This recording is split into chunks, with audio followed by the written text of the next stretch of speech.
Hi, welcome to a quick episode of Hot Takes. I'm just going to dump this one in first thing in the morning and all, but I just think it's a great little story. Neil Findlay, ex-MSP for Lothian, I think he was. He was a national, SNP.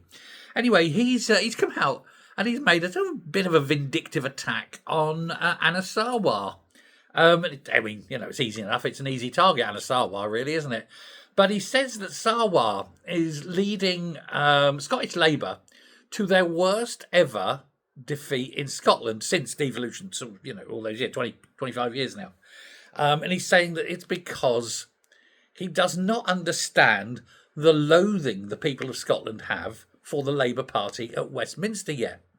He seems to think that his distancing Scottish Labour from the Labour Party is some kind of saviour. It'll be his saving grace. Oh, we're not Labour in Westminster.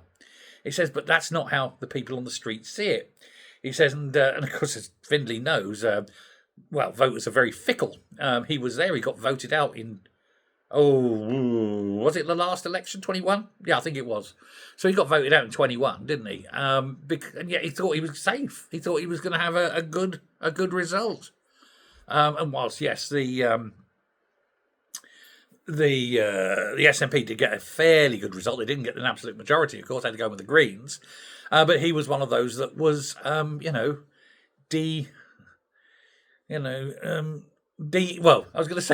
depopulated. That's the wrong word, isn't it? When they sliced him up, he didn't get the seat anyway. He was lost.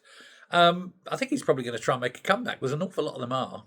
Although he'll have a hard fight. There's all those all those SNP MPs that now want a little cushy seat up in Scotland. But he's saying that Sarwar isn't grasping the nettle at the core. He says he's going to get the just desserts, really, for being associated with Labour in Westminster.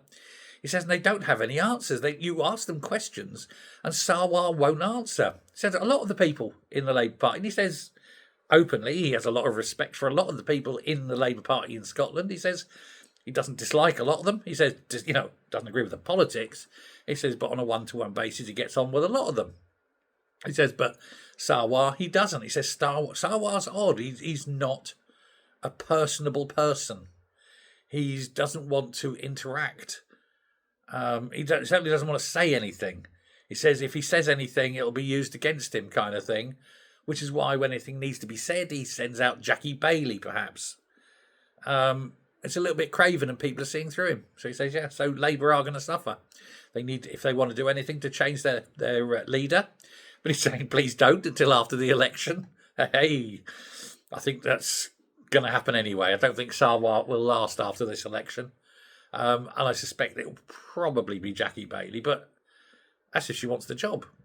No, oh God, I don't want to be rude or mean to Jackie, but she's getting on a bit now. And I don't mean that lastly. I genuinely like her. But will she want that stress at her time of life now? Knowing that she's going to have 4 years before the next election and she's not going to be in a position of strength.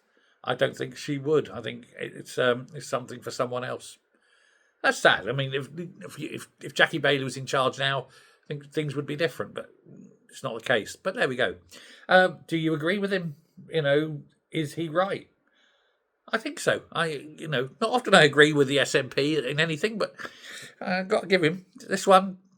Yeah. Let me know what you think. Thanks a lot. Bye.